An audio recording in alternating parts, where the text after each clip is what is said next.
Eva Morgan. Things I've seen, the places I've been, people I've met, irreplaceable. Is one unique woman. Oh, yeah. She's a proud veteran.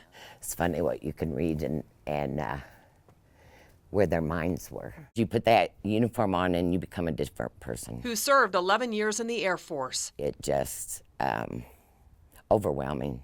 This gravelly-voiced vet is tenacious, some would say overbearing, and doesn't take guff from anyone. You won't find other females out there like me. So when she says the Veterans Memorial in Albuquerque did her wrong, she proudly became one I trusted them with it.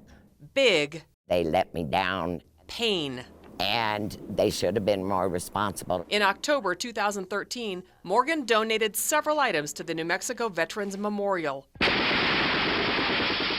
At the end of the Vietnam War in 1975, she was stationed at Eglin Air Force Base in Florida. I enjoyed it. It was my life. I loved it.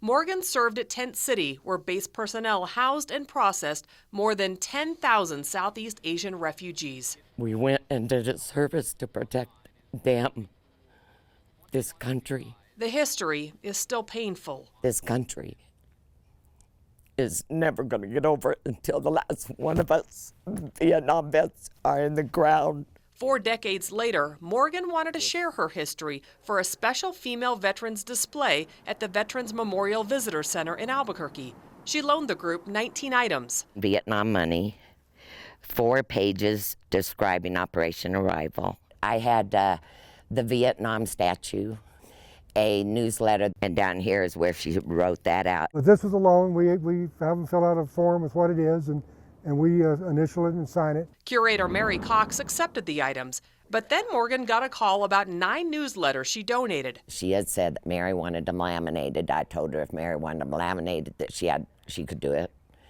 and that's the last time I saw them. After the 6-month loan, Morgan came to collect her items.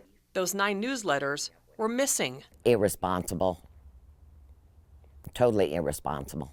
Their stories differ. Most of our people that I've talked to remember her taking them to go have them laminated, and she never brought them back. She says she brought them back. Okay. Volunteers, including Mary Cox, The items for the museum are under lock and key. So have scoured the basement. duffel bags, knapsacks. We got World War I, from World War I to the present. I've looked everywhere. We're convinced they're not in the building. But board chair Don Loftus admits his volunteer staff could have misplaced the newsletters. Oh, sure. I mean, if she brought them back from being laminated and left them at the front desk or left them in the library.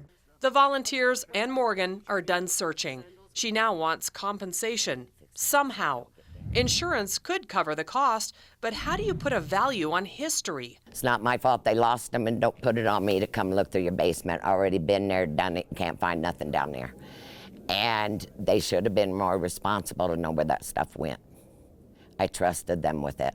Morgan is now hoping someone will see this story and find her signature at the bottom of the newsletters and return them. Kim Holland, KRQE News 13.